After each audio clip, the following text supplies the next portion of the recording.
Di video kali ini saya mau bercerita bagaimana saya bisa menjadi orang yang dulunya adalah orang yang suka ngejat, suka menilai orang lain, suka mengomentari orang lain, menjadi seorang yang mulai meminimalisir tindakan tersebut. Karena banyak banget hal yang saya dapatkan ketika saya stop tidak melakukan tersebut. Atau bukan stop sih, saya yakin saya belum bisa ber 100%, tapi saya udah meminimalisir hal tersebut.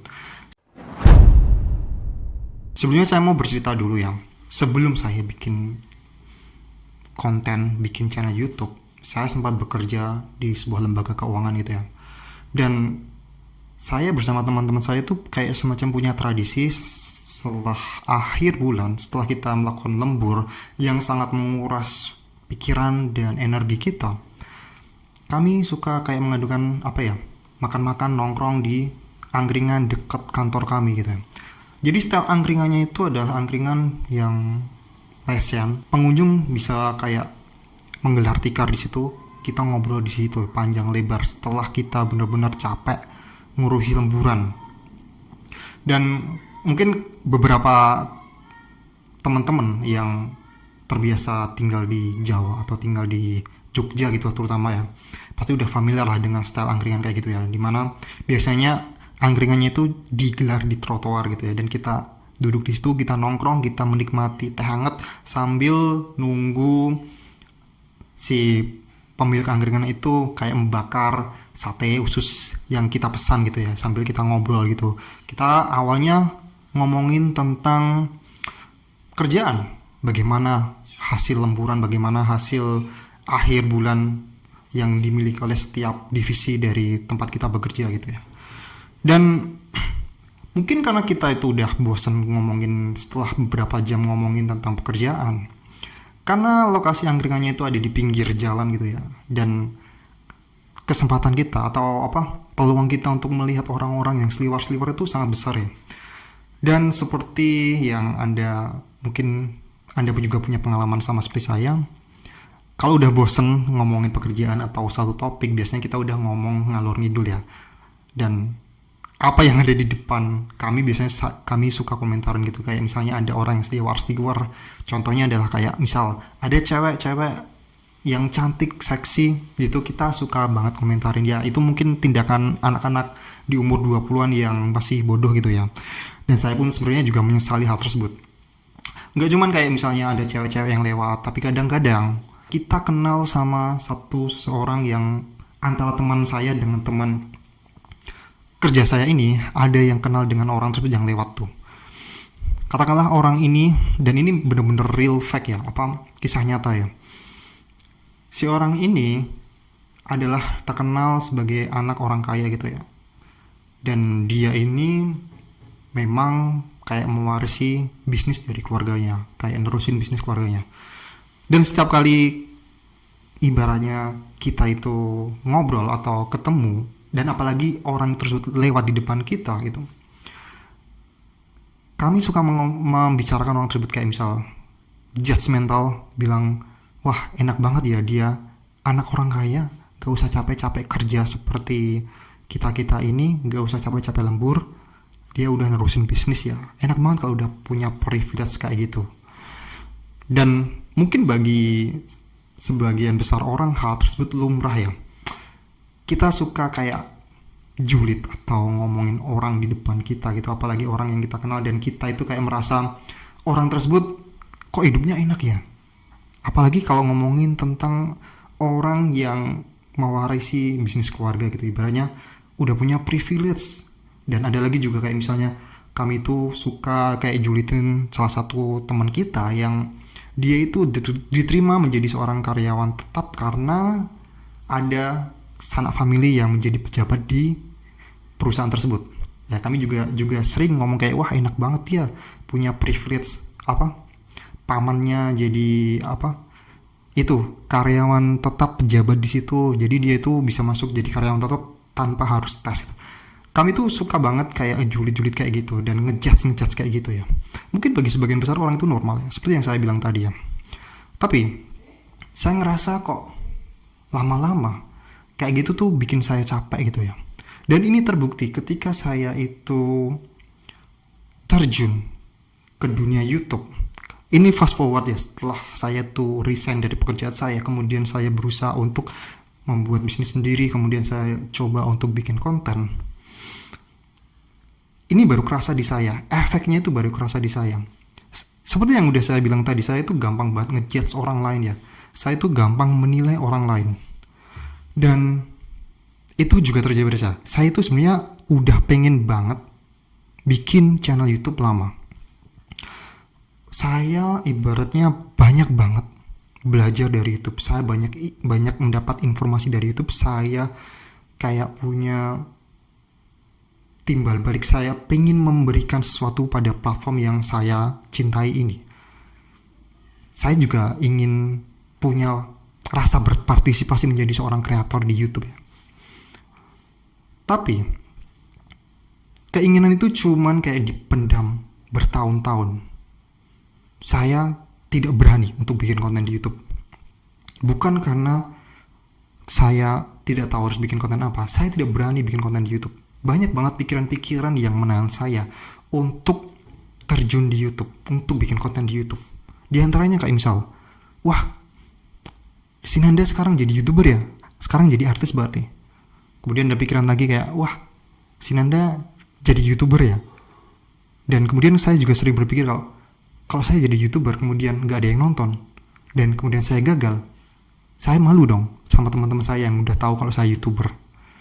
Terus banyak banget pikiran-pikiran kayak gitu, misal kayak bagaimana saya ngomong depan kamera, bagaimana kalau ngomong saya itu belibet, bagaimana kalau saya itu ngerasa muka saya jelek, bagaimana kalau orang banyak yang bilang kalau saya itu punya privilege karena saya belum punya tanggungan, jadi saya bisa bikin channel YouTube yang gak semua orang bisa bikin channel YouTube karena mungkin ada kesibukan di pekerjaannya, sedangkan saya punya privilege tersebut. Saya sempat berpikir seperti itu, sempat kayak punya pikiran-pikiran yang sekarang kalau saya bayangkan, sekarang kalau saya misalnya mau flashback lagi, itu pikiran-pikiran gak penting, asli, pikiran-pikiran yang benar-benar menghambat saya.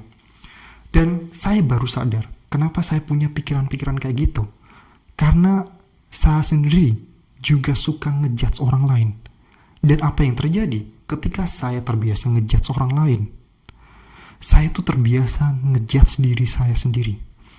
Saya ngejudge bagaimana kalau muka saya jelek di depan kamera, bagaimana kalau ngomongan saya belibet, bagaimana kalau saya dikatakan privilege, bagaimana kalau saya dikatakan ngartis, bagaimana kalau saya gagal, bagaimana kalau saya subscribernya cuma segitu-gitu aja, bagaimana kalau misalnya nggak ada yang nonton. Judging kayak penilaian judging kayak gitu tuh ada pada diri saya. Saya menilai diri saya ngejudge diri saya dengan suara-suara seperti itu yang benar-benar menghambat progres saya.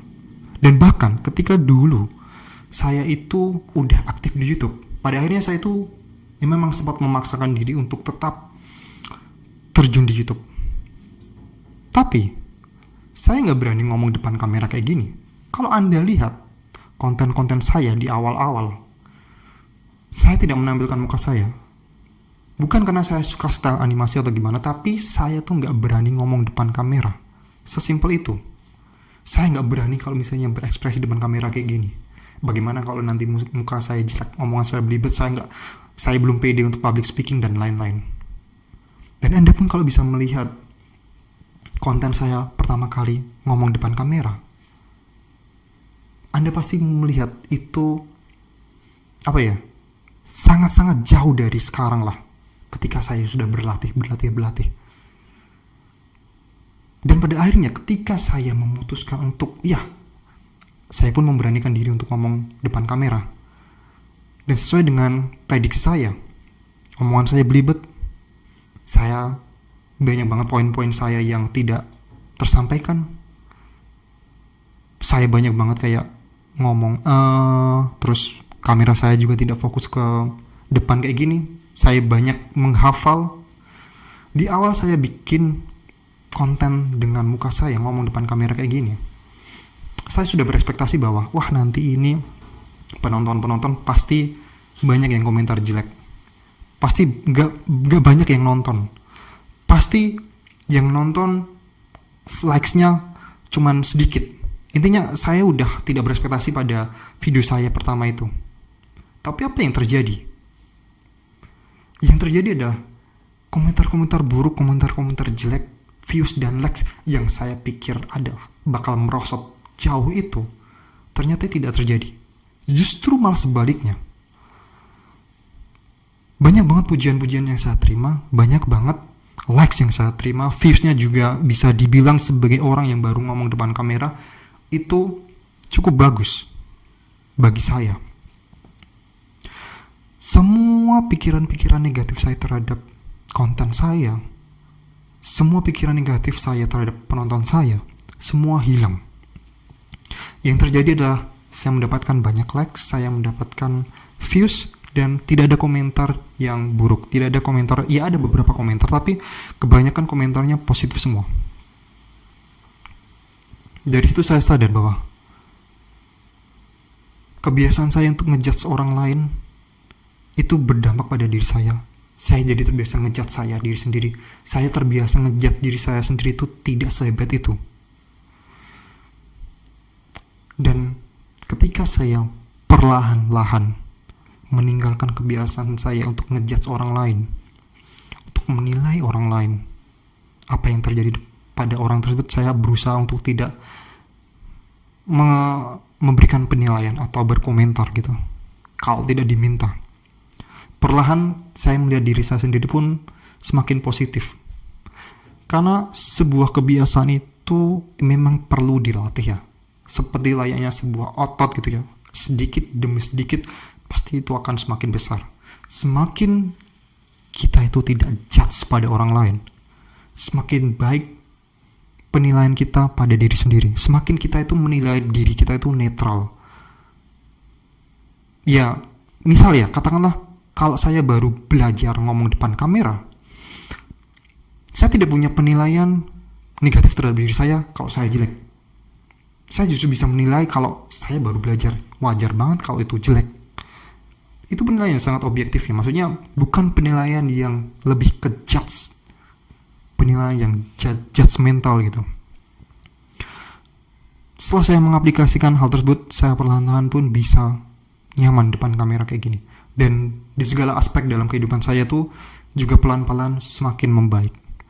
Dan mungkin kalau bisa dibilang pelajaran hidup yang saya dapatkan ketika saya berumur 30 tahun, yang mungkin saya sesali ketika saya berumur 20 adalah yaitu tadi, saya terbiasa untuk ngejudge orang lain, saya terbiasa untuk menilai orang lain, padahal saya tidak diminta. Kalau boleh saya akan memberikan kayak wejangan pada anak-anak saya besok. Saya akan membiasakan anak saya itu tidak ngejudge orang lain.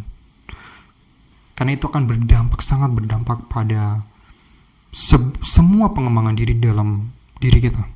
Dan saya sadar ya, memang kita nggak bisa 100% tidak judgmental ya. Sangat susah, saya akui itu. Tapi memang tidak ada yang sempurna dalam hidup. Kita berusaha untuk meminimalisir tindakan tersebut. Dan menurut saya itu lebih make sense. Saya mengatakan bahwa saya tidak sempurna juga. Terkadang saya juga masih suka judgement. Apalagi kalau misalnya dipancing oleh teman-teman. Saya jadi mikir, menjadi seorang juri itu enak ya. Bisa ngejudge orang, bisa menilai orang, bisa ngata-ngatain orang, tapi dibayar. Dan menurut saya, kalau Anda itu masih suka ngejudge orang, suka menilai orang, tapi Anda nggak dibayar, itu merupakan sebuah kerugian bagi diri Anda. Oke, mungkin video kali ini cukup sekian ya. Dan bagi teman-teman kreator YouTube yang masih bingung menentukan niche topik, atau bagi teman-teman yang pengen bikin channel YouTube yang bingung masih menentukan niche topik yang masih low kompetisi atau kompetisinya itu masih rendah tapi tetap profitable, silahkan cek link di bawah. Saya bikin sebuah ebook panduan untuk menemukan niche yang tepat bagi Anda. Semoga ebook tersebut membantu, dan video ini juga bisa membantu teman-teman dan memberikan sedikit kayak pencerahan. Mungkin selama ini Anda juga judgmental juga ya. Oke, sampai jumpa di video berikutnya. Bye.